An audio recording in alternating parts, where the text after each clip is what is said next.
মাথায় এই মুহূর্তে ঋণের বোঝা কত? আমি বলে দিচ্ছি। কালের কণ্ঠ 5 এপ্রিল 2024, হেডলাইন, মাথা পিছু ঋণ বেড়ে 1.5 লাখ টাকা। তার মানে আমাদের দেশের 18 কোটি মানুষের প্রত্যেকের মাথায় ঋণের বোঝা 1,50,000 টাকা। সব মিলিয়ে বাংলাদেশের বিদেশি ঋণের পরিমাণ দাঁড়িয়েছে $5,700 কোটি, বা পার ক্যাপিটাল লোন হচ্ছে এখন 1,50,000 টাকা। 3 বছর আগে বাংলাদেশের মাথাপিছু ঋণ ছিল 1 লাখ টাকা। আপনার মাথায় ঋণের বোঝাটাই যদি এত বিশাল হয়, তাহলে সুদের হিসাবটা কত ভেবে দেখেছেন?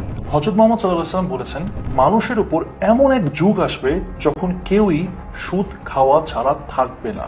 যদি কেউ সুদ নাও খায়, তবুও সুদের ধোঁয়া বা ধুলোবালি তাকে স্পর্শ করবে। তাহলে কি আমরা এখন সেই যুগেই বসবাস করছি, যে যুগের কথা হযরত মুহাম্মদ সাল্লাল্লাহু আলাইহি ওয়াসাল্লাম 1400 বছর আগে আমাদেরকে বলে গেছিলেন?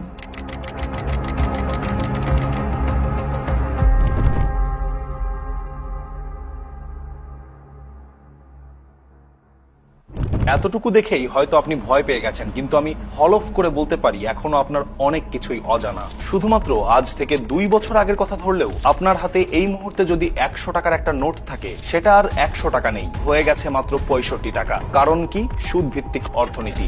পাবনায় 25 থেকে 30 হাজার টাকা ঋণের মামলায় 12 জন কৃষককে পাঠানো হয়েছে কারাগারে। কারণটা কি জানেন? সুদ ভিত্তিক অর্থনীতি। সাভারের আশুলিয়ায় ঋণ শোধ করতে না পেরে অপমানে এক মধ্যবিত্ত হোটেল ব্যবসায়ী করেছেন আত্মহত্যা। কারণ কি? সুদ ভিত্তিক অর্থনীতি। আমি যদি আপনাদেরকে বলি, এই সুদের কারবার আপনি, আমি, আমরা সবাই চালাচ্ছি, আপনি কি বিশ্বাস করবেন? বিশ্বাস করুন আর না করুন, আপনি যে ব্যাংক লোনের ট্র্যাপে আটকে পড়ে গেছেন, যেখান থেকে বের হওয়া বেশ মুশকিল, এই কথা সত্য। আর আজকের ভিডিওর তথ্য, উপাত্ত, ইনসাইটস আপনাকে এমন কিছু জানাবে যা শোনার জন্য আপনি একদমই প্রস্তুত নন। আপনার আমার ঋণের এই বোঝা কে তৈরি করলো? কিভাবে এত সুদের ঘানি আমাদের টানতে হচ্ছে? এই প্রশ্নের উত্তর খুঁজতে আমাদের বেশ কয়েকটি ধাপে কেস স্টাডি প্রয়োজন। কেস স্টাডি এর প্রথম প্রশ্ন, একজন মানুষের বেঁচে থাকার জন্য কি কি লাগে? উত্তর হিসেবে খুবই সহজে বলা যায় খাদ্য, বস্ত্র, বাসস্থান, শিক্ষা আর চিকিৎসা, অর্থাৎ মানুষের মৌলিক চাহিদাগুলো। একজন মানুষ তার এই 5টি মৌলিক চাহিদা পূরণ করতে পারলেই একটা সাবলীল জীবন যাপন করতে পারে। কিন্তু মুশকিলটা কোথায় জানেন? আমাদের এই বেসিক নেসেসিটি পূরণ করতেও আমাদের কাছে ঋণ নিতে হচ্ছে। অতিষ্ঠ দেশের 4 কোটি মানুষ খাবার কিনছেন ঋণ করে খাদ্য, বস্ত্র, বাসস্থানের মতো মৌলিক চাহিদা মেটাচ্ছে। এটা আমাদের কথা না, বিবিসি বাংলার হেডলাইন, ঋণ করে খাবার কিনছেন দেশের 4 কোটি মানুষ। প্রতিবেদনে স্পষ্ট উল্লেখ করা, দেশে মোট জনসংখ্যার 4 ভাগের 1 ভাগ মানুষ ঋণ করে তাদের মৌলিক চাহিদা মেটাচ্ছেন।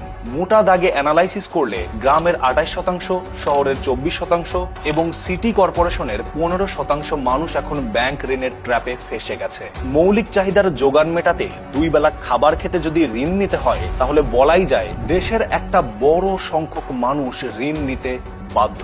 আর যেখানে ঋণ থাকবে সেখানেই অটোমেটিক্যালি সুদ চলে আসবে। তার মানে এই দাঁড়ালো, আপনি সুদ খেতে বাধ্য, রীতিমতো সুদের ট্র্যাপে জর্জরিত। শুধু এই 4 ভাগের 1 ভাগ মানুষ না, আমার আপনার মতো অসংখ্য মধ্যবিত্ত মানুষ তাদের সঞ্চয় ভেঙে সংসারে ভাতের যোগান দিচ্ছে।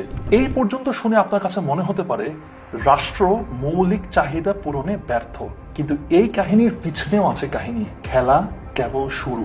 আমার আপনার মতো কয়েক কোটি মধ্যবিত্ত এবং নিম্নবিত্ত মানুষের আর্থিকভাবে এই বেহাল দশার পেছনে না আপনি দায়ী, না মোটা দাগে রাষ্ট্র দায়ী। এখন মনে প্রশ্ন জাগতে পারে, আসল দোষটা তাহলে কার? উত্তর খুঁজতে আমাদেরকে বেশ কয়েকটা ঘটনার ইনসাইটস দেখতে হবে। সাল 2012, নামি দামি প্রতিষ্ঠান হলমার্ক গ্রুপ সোনালী ব্যাংক সহ 26টি ব্যাংক থেকে ঋণ নিল 4,000 কোটি টাকা। And guess what happen after that? Hallmark group এখন পর্যন্ত একটা টাকাও পরিশোধ করেনি। সাল 2013, সরকারি খাতের একটি ব্যাংক সহ 5টি ব্যাংক থেকে 1,200 কোটি টাকা ঋণ নিয়েছে Bismillah group. And again guess what?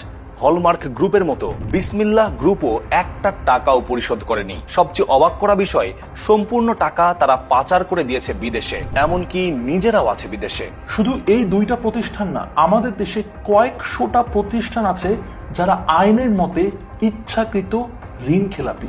Jugantor পত্রিকার হেডলাইনের ভাষায় বললে, ঋণ খেলাপি বর্তমানে নতুন এক ব্যবসা। এখন আপনি হয়তো এটা ভাবতে পারেন, যারা ধনীরা তারা ঋণ দিক না দিক আমার যায় আসে না কোনো, কারণ আমি তো সেই দেশের 1/4 মানুষের মধ্যে পড়ি না যাদের এই বেসিক নেসেসিটি মিট করার জন্য লোন নেওয়া লাগে।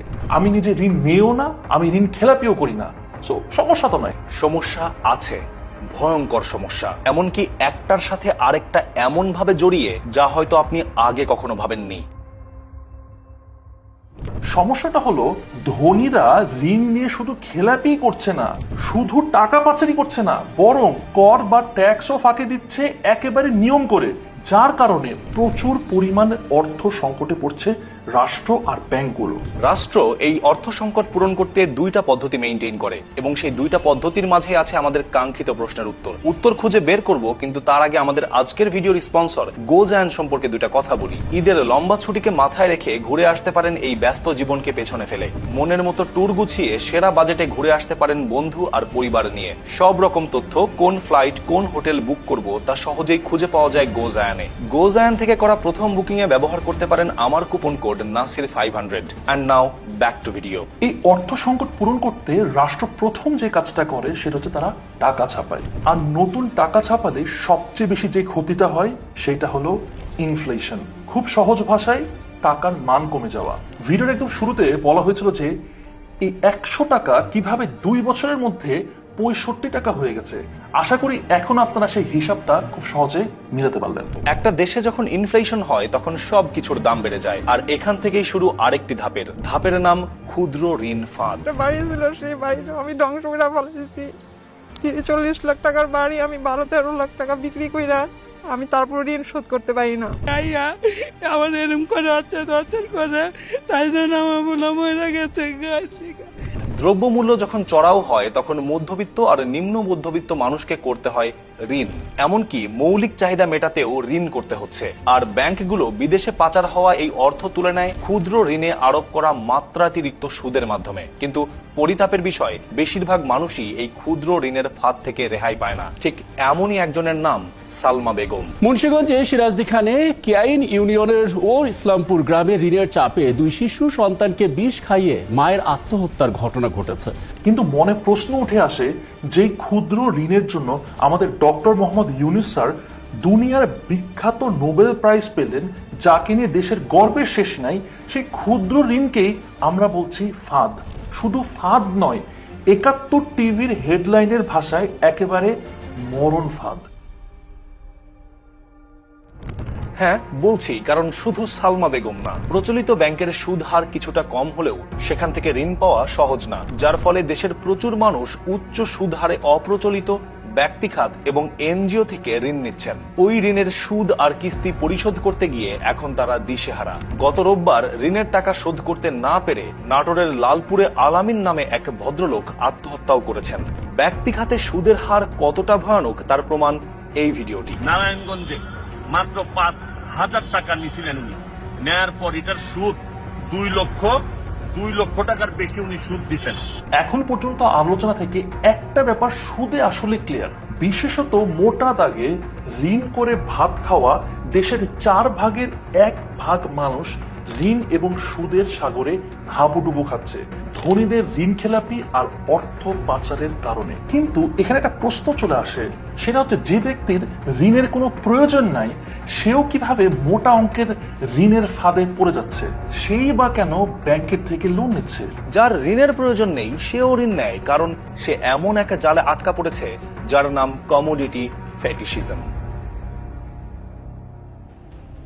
কমোডিটি ফেটিশিজম প্রতিনিয়ত নিজেকে উচ্চবিত্ত দেখানোর প্রতিযোগিতা, হোক সেটা গাড়ি কিনে, নতুন আইফোন কিনে, কিংবা বন্ধুর দেখা দেখি দামি বাইক কিনে। আর ব্যাংক তো বসেই আছে 1000টা লোনের পর্সা সাজিয়ে, car loan, home loan, bike loan, land loan, education loan, আর কত কি। অন্যের সামনে নিজেকে ধনী দেখাতে মানুষ জড়িয়ে যাচ্ছে সুদী কারবারিতে। ভাই, আমার মাথার উপরে ছাদ থাকলেই হলো, আমার কি দরকার লোন নিয়ে বাড়ি কেনার? আমার অফিসে যেতে, বিশ্ববিদ্যালয়ের ক্লাসে যেতে রিকশাই যথেষ্ট। বস্তুত মেট্রো রেল কিংবা লোকাল বাসও খারাপ কিসে? আমার কি দরকার লোন নিয়ে গাড়ি কেনার? নিজের টাকায় এক্স করোলা না কিনে লোনের টাকায় টয়োটা সুপ্রা কিনে কি খুব বেশি শান্তিতে থাকা যায়? না, একদমই অসম্ভব, বরং অশান্তি বাড়বে। আমরা কিভাবে এক্সপেক্ট করি যে সুদের মতো জিনিসের সাথে আমরা জড়িত হব আর সেখানে আমাদের শান্তিও বাড়বে? আমাদের সবচেয়ে বড় সমস্যাটা কি জানেন? আমরা জানি না এবং আমরা বুঝতেও চেষ্টা করি না যে ভাই অ্যাসেট কোনটা আর লায়াবিলিটি কোনটা। এনিওয়েজ, ওইটা আরেকটা চ্যাপ্টার। একটা সিম্পল কোয়েশ্চেন করি, ধরেন আপনার কাছে কোনো টাকা নাই, আপনি এই মগটা কিনবেন, আপনার কাছে কোনো টাকা নেই, নগদ কোনো ক্যাশ নাই, কিন্তু আমি যদি বলি যে আপনি তাও কিনতে পারবেন, আপনি কিভাবে সেই জিনিসটা কিনবেন বলেন তো? আমি আসলে যেটা বোঝাতে যাচ্ছি যে আপনার কাছে কি ভয়ঙ্কর সুদের মেশিন, যেটাকে আমরা বলি ক্রেডিট কার্ড, এটা কি আছে? হালের নতুন সংযোজন ক্রেডিট কার্ড। এখন পকেটে টাকা না থাকলেও ব্যাংকের টাকায় রীতিমতো যে কোনো প্রোডাক্ট আপনি কিনে নিতে পারেন। ভাই, আপনি জানেন না আপনি কি পরিমাণ সুদের বোঝা টানছেন। আমার পকেটের কোনো টাকা তো খরচ করতেই হবে না, বরং আমি রেস্টুরেন্টে 10% 20% ডিসকাউন্ট, আমি বিমানে পাবো 10-20% ডিসকাউন্ট, এখানে ওখানে শুধুমাত্র ক্রেডিট কার্ডে আমি এই ডিসকাউন্টগুলো পাই, কেন ডেবিট কার্ডে আমি পাই না? এবং এই সবগুলো টাকা আমি ব্যাংকের কাছ থেকে পাচ্ছি, অর্থাৎ আমার নিজের টাকা না, এটা ব্যাংকের টাকা।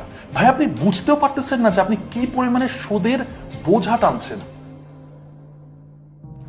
ফিরে যাব ভিডিওর একেবারে শুরুতে, যেখানে বলেছিলাম নাগরিক হিসেবে আমরা আমাদের অজান্তেই লক্ষ লক্ষ টাকার সুদ মাথায় নিয়ে চলছি। প্রশ্ন হলো, এই গ্যারাকল থেকে বের হবার কোনো কি উপায় আছে? বর্তমানে বিশ্বের ক্যাপিটালিস্টিক সোসাইটির কথা যদি আমরা চিন্তা করি, তাহলে জাতি হিসেবে এই সুদের চক্র থেকে আমরা বের হতে পারবো না। যতবার উচ্চবিত্ত দুষ্টু ধনী লোকরা ঋণ নিয়ে খেলাপি করবে, যতবার তারা দেশের টাকা বিদেশে পাচার করবে, যতবার তারা ট্যাক্স ফাঁকি দিয়ে চলবে, ততবার আমরা আরো বেশি করে সুদের ফাঁদে আটকে যাব। মোদ্দা কথা, রাষ্ট্র তখনই বহির্বিশ্ব থেকে ঋণ নেয় যখন দেশের ভেতরের টাকায় উন্নয়নমূলক কাজ চালাতে সে ব্যর্থ হয়।